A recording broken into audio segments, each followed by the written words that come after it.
Hello, ¿cómo estáis? ¿Bien? Well, okay. You guys mind if I take this off? I mean, it's just me and the cat.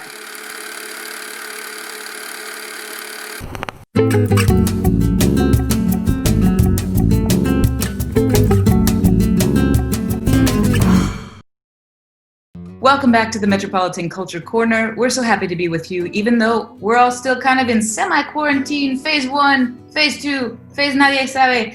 We don't want to let culture go by the wayside, so we're here again, you're here again. We're super excited today to speak to our guest, Jorge Rodríguez Gerada, or Gerada, depends where you live, a Cuban American artist living in Barcelona.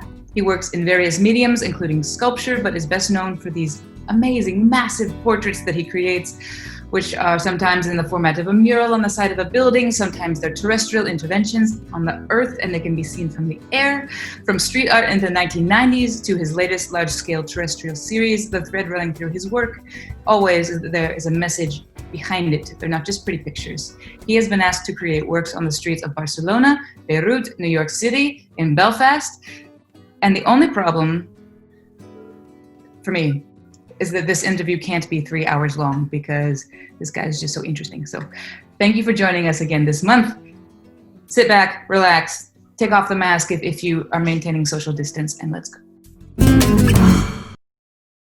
What I try to do is I try to be able to give some kind of solace to people who feel like they're disenfranchised or set apart. If we can give things as examples of how we can be together in a time when we feel more diverse than ever, then I'm winning. I mean, my thing is, I truly believe that we are in this all together.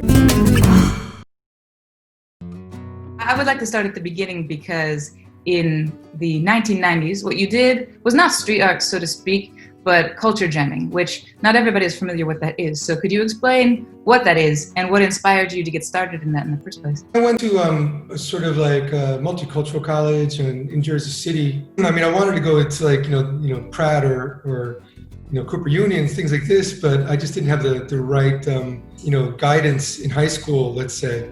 But it was really interesting that I found a lot of people who were activists. And I think that, being taught artwork that was based on abstract expressionism, even into the early 90s, seemed wrong to me, like where there was so much to be said, but then you only had to say it with movement and color. I looked back at who my heroes were growing up, and I was really big on the Mexican muralists.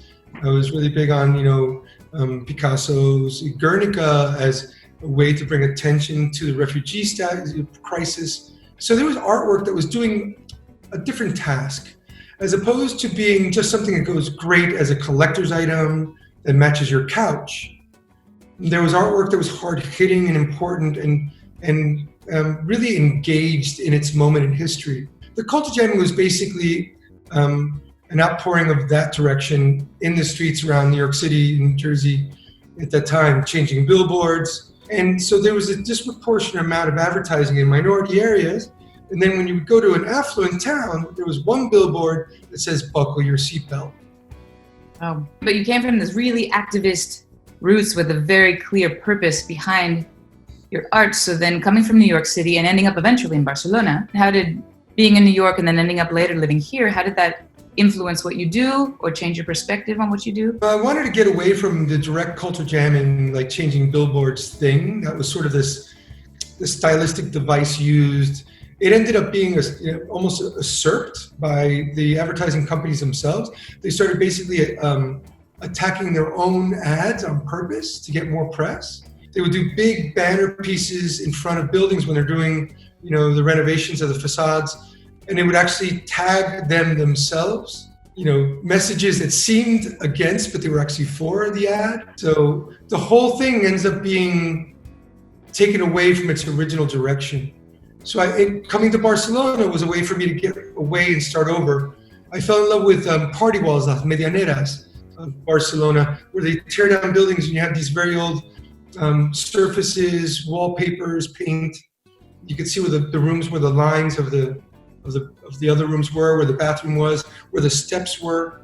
And I started doing portraits in charcoal on those talk about the passage of time, the importance of everyone's, identity and history and the destinies that we have. Because some of your biggest pieces don't last. I mean, the charcoal portraits on the sides of the buildings that wash away in the rain, or this massive piece that was 37,000 square meters called Perpetual Flow in Ouarzazate in Morocco, which was created with gravel, basically. And they have these really important messages, but they go away. So how is the ephemeral nature of some of these pieces important in terms of the concept of the piece itself? Not a lot of artists would be willing to work on something that's that massive just to have it go away. Like the pieces that were done with sand and soil in Belfast or in Amsterdam or in Washington, D.C. on the National Mall for the Smithsonian, they were actually allowed to be created because the area needed sand and soil to be added.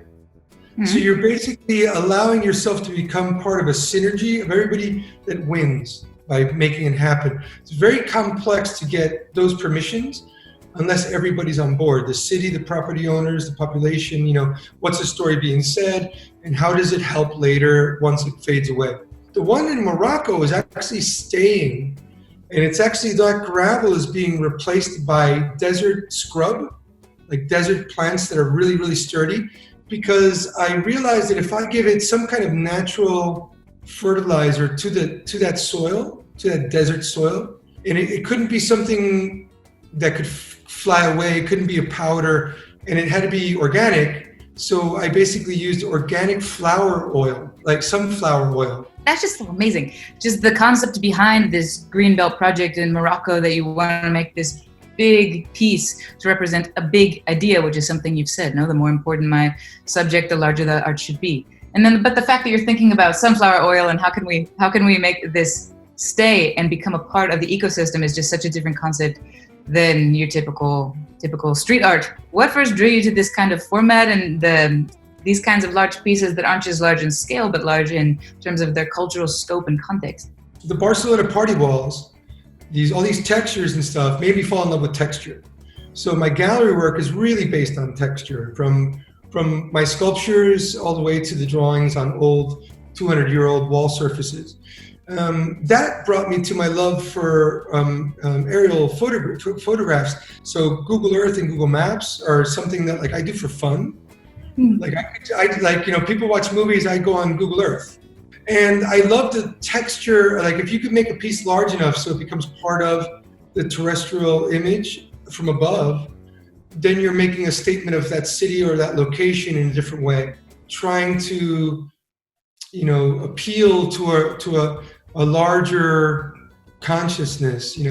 I'm not necessarily going to a deity or a god or a religion in general, but I'm talking to our consciousness, the fact that we see ourselves on this planet as one people. These works, like some of your best known works, for example, this massive portrait of Barack Obama, or this piece Out of Many One on the National Mall, which was in 2014. And they're not just big portraits of someone, they're these concepts like the Out of Many One that was a composite of many immigrant faces. So how does this concept of diversity and the questions that we're still dealing with even in 2020, how does all of that end up informing what you do in the spaces that you do it? Because that's a responsibility as well. It's not just a question of pretty pictures in my head, let's put them on the ground, no? No, it's a question of lots of dialogue. It's a question of listening to the people that you think you should listen to. Going into a location and actually trying to invoke my view of what their future should be is a mistake. All you should ever do is give a voice to people who have already found the solution, not try to create your solution for them. And I think that respect is something that I try to hold in all the work that I do. When I was researching, which by the way was problematic because I just watched all the videos on your website. I spent 4 hours just watching everything because it was just so interesting. But I was reading about this project that you just completed a couple of days ago, which is this massive, it's 20,000 square feet, right? It's a memorial to the COVID-19 victims in New York, but specifically, it's the face of an immigrant doctor. And he was part of this organization of doctors called Somos Community Care in New York that are made mostly of Chinese and Latino doctors, and they treat the people that are the most marginalized of this entire gigantic, massive city, no? What was that like? I mean, just the emotional experience of creating work that's so not only physically big, but physically big, but like spiritually or emotionally timely and huge in the face of everything the world and especially marginalized communities are going through. You know, it's the African American and Latino communities that are disproportionately hit. But these are the poor people who are like actually running the trains, running the buses, cleaning the hospitals, making sure that everything still works. And anybody that can will stay home because they have enough money to feed their families for 2-3 months. So it still, you know, the amount of deaths still ends up being racially, biased. And this is why I wanted to be, completely involved in creating this piece. Was that different than creating some of your other projects, even though I know they all have their own social meaning and their own human content? Yeah, they were all difficult. I mean, like, for example, Wish in Belfast was difficult because there was a lot of people who just didn't want anything talked about. Mm. The little girl that I did in Belfast is one of the first children born into a Catholic and Protestant family in Northern Ireland. And it's called Wish, right? So the little girl hoping for the future. And everybody could take it in their own way, but you hope that they want to take it to a positive way. And do you hope that with the pieces that you do that it will cause people to stop and think or to change something about their opinion?